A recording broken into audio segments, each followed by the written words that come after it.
Hello, you're watching VNA News Bulletin. I'm Bong from Hanoi, and now the headlines as usual. Prime Minister Nguyễn Xuân Phúc visits Mongolia. Vietnam and the Czech Republic sign cooperation plan. Summer camp for young Vietnamese expats opens.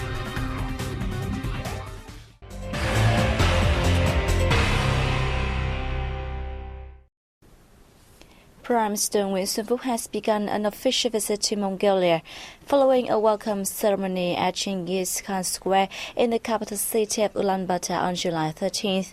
Prime Minister Nguyễn Xuân Phúc held talks with his Mongolian counterpart Jagan Tuga at Danabat. At the talks, the two prime ministers agreed to continue promoting political trust and mutual understanding through the exchange of delegations, while stepping up cooperation in security and defense. They reached a consensus on speeding up the signing of cooperation agreements, increasing the efficiency and role of Vietnam-Mongolia Intergovernmental Committee, and soon recognizing hygiene quarantine standards on Vietnam's farm-produced and Mongolia's meat products.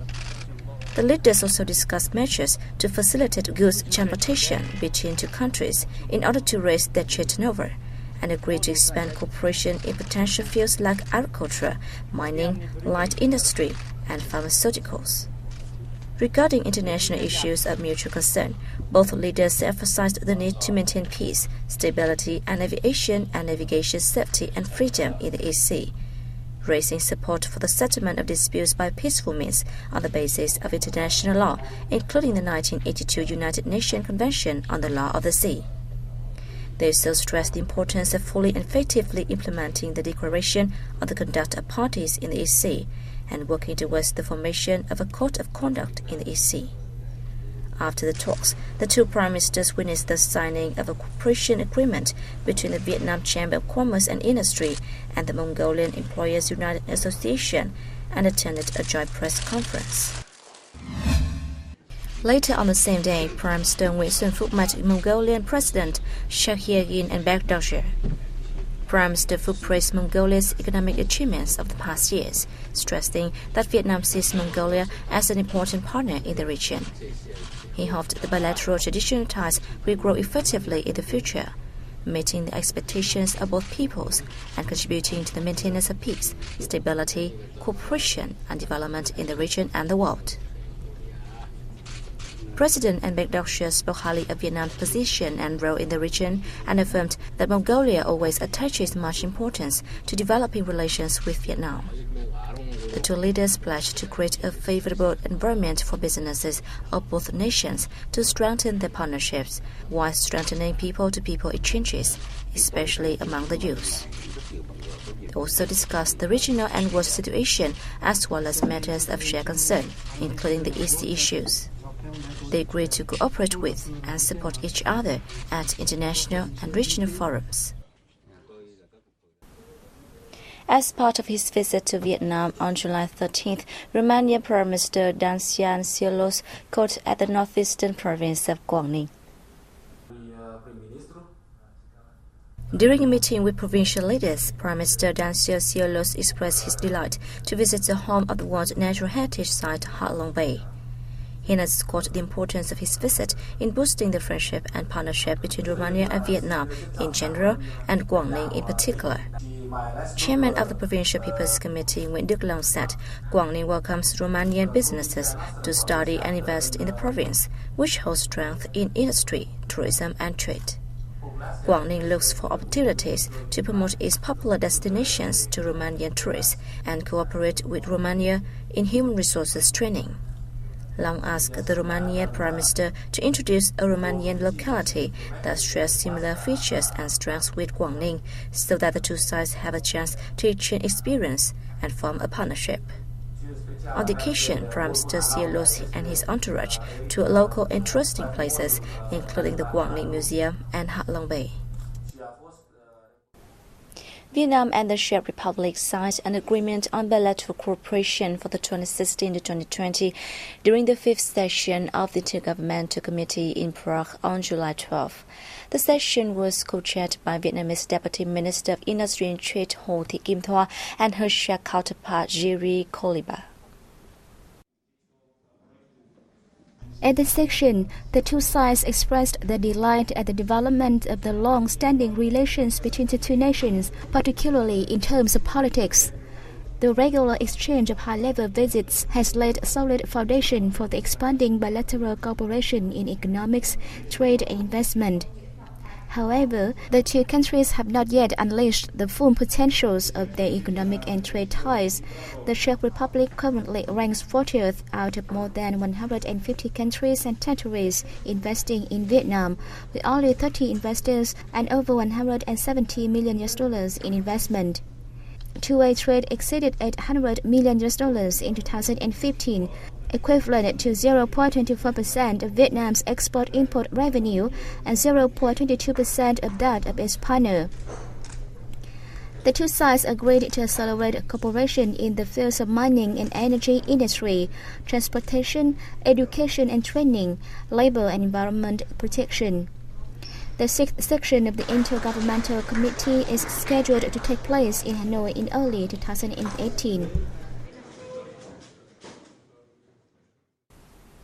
The 6th annual CSIS-EC conference took place in Washington, D.C. on July 12, shortly after the Permanent Court of Arbitration issued its ruling on the Philippines case against China's unfounded sovereignty claims in the waters. The one-day event was held at the Center for Strategic and International Studies headquarters by the CSIS Southeast Asia Program and Asia Maritime Transparency Initiative. Panels discussed recent developments, relevant legal and military issues, the wider geostrategic implications for the region, and environmental costs of recent military developments on the ecosystem of the East Sea. In the keynote speech at the conference, Senator Dan Sullivan welcomed the PCA's ruling, describing it as both an opportunity and a challenge to all parties involved in disputes in the East Sea. He urged China to act as a responsible member of the international community by respecting the tribunal's ruling.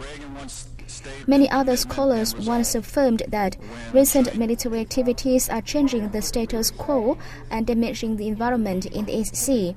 They called on the international community to soon build an oceanography park to protect the biological system in the waters.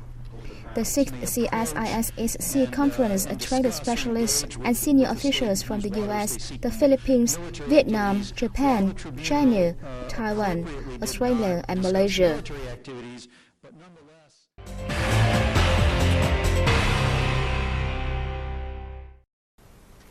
A range of solutions to the development of enterprises in the Mekong Delta region were discussed at the Mekong Delta Business Forum in Hậu Giang Province on July 13th. As part of the 9th Mekong Delta Economic Cooperation Forum, the event is expected to open up opportunities for regional businesses to forge links among them and with other counterparts at home and abroad. It offers a chance for central and local agencies to study the enterprise's difficulties and listen to the ideas and proposals, thus taking more practical and timely measures to support them. Participants held that most enterprises in the region are small and medium scale, with weak competitiveness, so they need support from the central and local governments via administrative reform with a one-stop mechanism. The Mekong Delta now boasts 60,000 operational enterprises, making up 12% of the country's total number. In the first 6 months of this year, the region had 4,000 newly registered enterprises, with a combined capital of nearly $40,000 billion, equivalent to $1.76 billion. Special consumption tax imposed on cars with engines of 1,500 cc and below has been reduced from 45% to 40% as from July 1, 2016. This adjustment has given a boost to the local auto market. The tax decrease has led to lowered prices of several car models. Despite having demand for a car for a long time ago, Ms. Trần Thị Hiếu Thảo in Hoàn Kiếm district of Hanoi had just bought this car after the tax was lowered.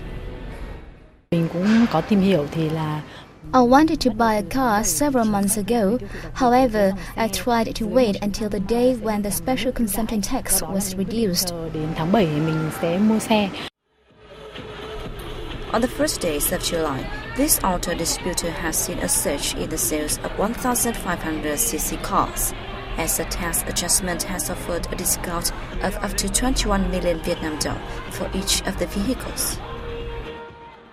Đặc biệt đối với những dòng xe nhỏ thì họ đã bắt đầu đến các cái showroom. Tax reduction has stirred up the domestic auto market, with the number of customers who came to see and purchase small engine cars increased by between 30 and 50%. 30 cho đến 50%. Experts forecast that this trend will continue until the end of this year. They said the adjustment has not only helped regulate car imports but also benefited Vietnamese consumers. Although the discount under the adjustment is not big, the new special consumption tax has helped promote this segment of cars. On the contrary, cars that have bigger engines and have yet to match Vietnam's transport infrastructure will burden higher prices. This explains why many car makers focus only on cars with engines up below 2,500cc. Experts said car prices may not drop anymore until 2018, when taxes imposed on cars imported from other ASEAN countries stand at 0% and taxes on other car models sharply reduce.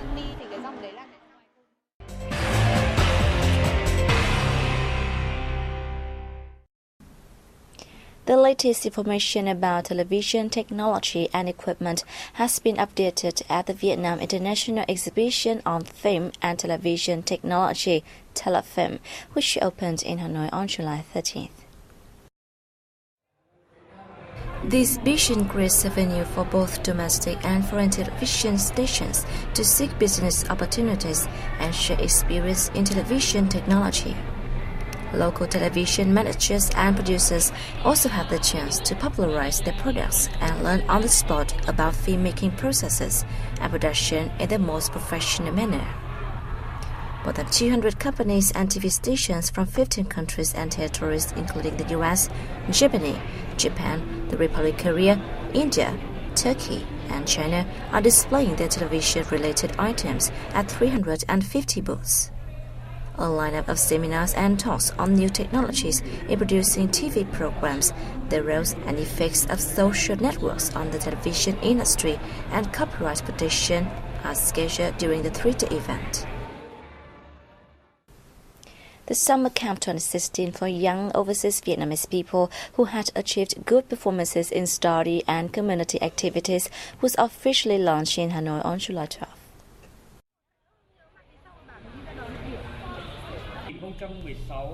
Entitled Young Vietnamese Experts with National Cultural Heritage, this year's event drew 110 outstanding overseas youths from 24 countries and territories worldwide. The Summer Camp 2016 will take place from July 10 to 23rd, offering an opportunity for the youth to explore the country's interesting places as well as tangible and intangible cultural heritages. The youngsters also learn about their responsibilities to introduce the country's culture and history to the world, while preserving the nation's traditional identity among Vietnamese communities in foreign countries. The event includes activities in Hanoi, Quảng Ninh, Nghệ An, Quảng Trị, Thừa Thiên Huế, Quảng Nam, Quảng Ngãi, and Da Nang. It is annually held by the Foreign Ministry's Committee for Overseas Vietnamese Affairs. And that has wrapped up our news bulletin. Thanks for joining us, and goodbye for now.